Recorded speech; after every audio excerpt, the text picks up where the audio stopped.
Isso aqui é uma das piores prisões que eu vou te mostrar, que é a prisão emocional. É inacreditável o que eu vou contar pra você. Vem cá que eu quero te contar um negócio. História de cinema, hein? A polícia está procurando nesse momento por um homem suspeito de cometer um crime. Mas não é um crime igual aos outros que você pensa.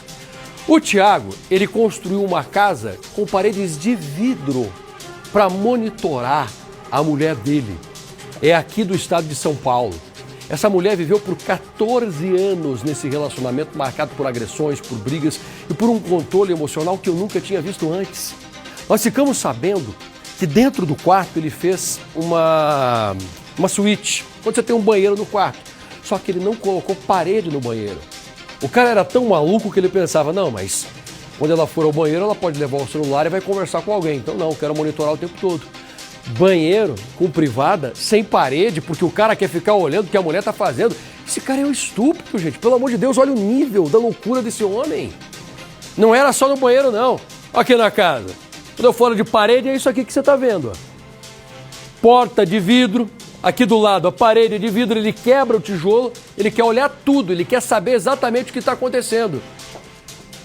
Lá da calçada, quando ele estava fora de casa, ele dava uma olhada assim, ó. Estava aqui na calçada, né? Dava uma olhada, deixa eu ver o que ela está fazendo.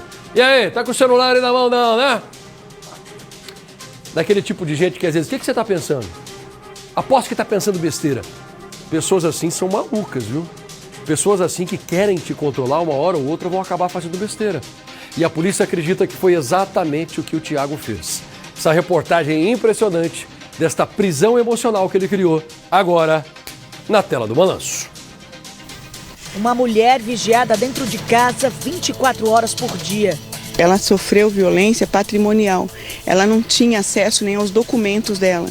Ele fez diversos cartões de crédito e não pagou esses cartões. Ela era completamente alienada. A gente só descobriu isso depois que a gente tirou ela daquela agressão que eu achava que tinha começado aqui. Eu não estava sabendo que tinha tanta coisa para trás. Uma casa construída para que ela pudesse ser controlada.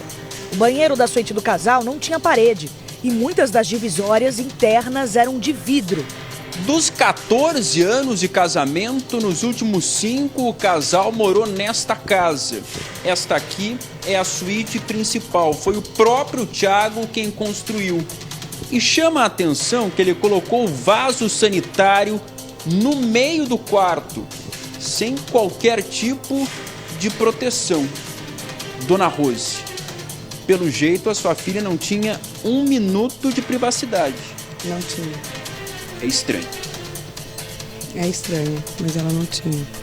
A gente começou a soube disso logo que descobrimos que tinha um espião no telefone dela e GPS. E ela saiu no dia do serviço e foi no mercado.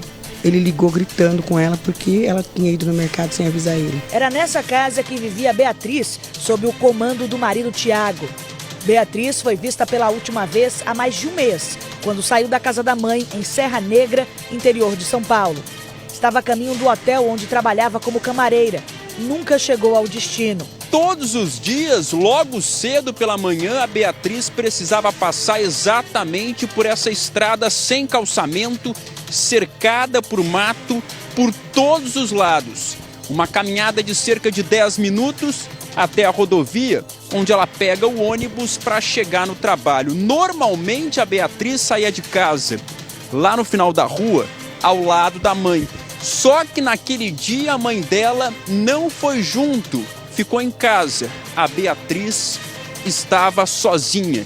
O Thiago, o ex-marido, conhece como ninguém essa área aqui. O motivo foi ele quem instalou os canos que levam água até as residências. A casa do Thiago fica exatamente nesse ponto aqui, ó. Aquela casa branca. Ele deixou a residência no início de fevereiro, quando um oficial de justiça veio até aqui com uma medida protetiva e disse: Thiago, você não pode mais se aproximar da sua ex-companheira por conta das denúncias da Beatriz na delegacia.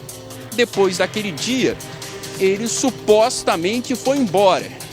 Só que a suspeita da família é que ele tenha permanecido monitorando os passos da Beatriz no local onde sabia que todos os dias, entre 6 e 6h30 da manhã, a Beatriz precisava passar. Depois disso, ela não deu mais notícias. A mãe percebeu o desaparecimento perto do feriado de Páscoa. As duas tinham combinado que a mãe iria ao supermercado comprar ingredientes para fazer ovos de Páscoa, como era a tradição de Beatriz para o filho e os sobrinhos. Roseli escreveu por mensagem os itens que estava comprando. A filha visualizou, mas não respondeu. Uma nova mensagem nem chegou a ser recebida, indicando que o telefone estava desligado. Roseli então telefonou para o hotel e foi informada pelo gerente de que a filha não apareceu para o turno. Desde então, não houve mais contato. A polícia está em busca de Tiago Fernando Monteiro, técnico em eletrônicos, o marido de Beatriz. Ele é o principal suspeito do desaparecimento de Beatriz. Ele é extremamente dissimulado. Eu tenho dúvida. Eu não queria, mas eu tenho dúvida porque ela não sairia daqui. A família conta que Tiago mantinha a mulher em uma relação abusiva. A casa de vidro, construída em uma área rural de Serra Negra, foi projetada para observar cada passo de Beatriz. Todos os cômodos e até pelo lado de fora. E ela passou a viver nessa casa. Nós estamos em Serra Negra, no interior de São Paulo, onde tudo aconteceu. A polícia já esteve aqui no local, porque essa casa fica num terreno. Dá uma olhada só, Adriano vai mostrar para você. É um terreno com muita mata, tem ali uma parte que parece um pequeno lago. Então a polícia já esteve aqui, fez uma pequena ronda, chegou a entrar na casa onde os dois viveram para ver se havia alguma pista, algum indício que pudesse levar aí ao encontro da Bia, mas até agora ninguém encontrou absolutamente nada. Portanto, a polícia já esteve aqui, mas por enquanto nenhuma pista da Bia, 31 anos de idade. Aqui para trás, no fundo, tem outros terrenos. A família acha essa história contada pelo Tiago muito estranha. Então, a polícia deve voltar aqui no local para fazer novas buscas e tentar entender melhor o que aconteceu. Fato é que, no dia do desaparecimento da Bia, a polícia tem uma informação. O ex-marido dela teria acessado uma rede de Wi-Fi de um vizinho aqui da região. Em uma medida drástica, há 3 meses, Beatriz foi retirada à força de casa pela mãe, Roseli, depois que o filho do casal, de apenas 8 anos, correu até a casa da avó pedindo socorro. Ele dizia que o pai estava agredindo Beatriz. Depois disso, ela pediu o divórcio. Tiago não gostou nada disso. Ele saiu correndo da casa dele, pelo escuro, e foi na minha casa me chamar dizendo que o pai estaria batendo na mãe de novo e que ele queria que eu fosse lá. Eu cheguei lá, peguei essa cena mais horrorosa que eu já podia imaginar na vida. Diante da ameaça, ela denunciou o caso à polícia. Beatriz conseguiu uma medida protetiva que determinou o afastamento imediato de Tiago e proibiu qualquer contato. Mesmo assim, ele continuou a rotina de perseguições. Beatriz tinha um telefone hackeado, os passos monitorados. Era agredida até no meio da rua, como denuncia a testemunha de um dos episódios de violência. Escutei vários gritos, né? Isso era quase 8 horas da manhã. E eu peguei e perguntei pra ela: moça, você precisa de ajuda? Aí ela fez assim: eu preciso sim.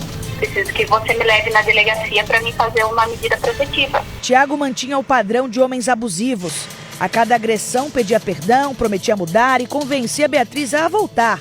Até que um dia ela simplesmente desapareceu. Ela começou a contar das ameaças, que ela tentou fugir dele. Ela fugiu dele uma vez, mas antes disso ela fugiu grávida de 8 meses depois de levar uma surra lá de Mojimirim. A polícia fez buscas por Beatriz com a ajuda de cães farejadores em áreas de mata.